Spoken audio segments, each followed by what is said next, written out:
जान हाजिर है मुस्तफा के लिए,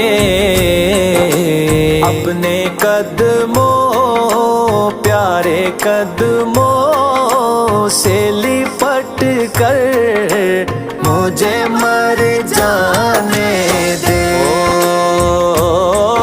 बड़ी हसरत है तेरे बूहे ते, बड़ी हसरत है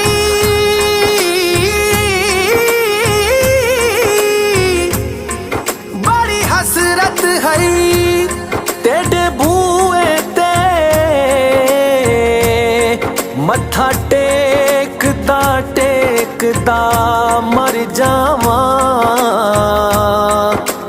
तेरे इश्क दा बाल के मच सोहना।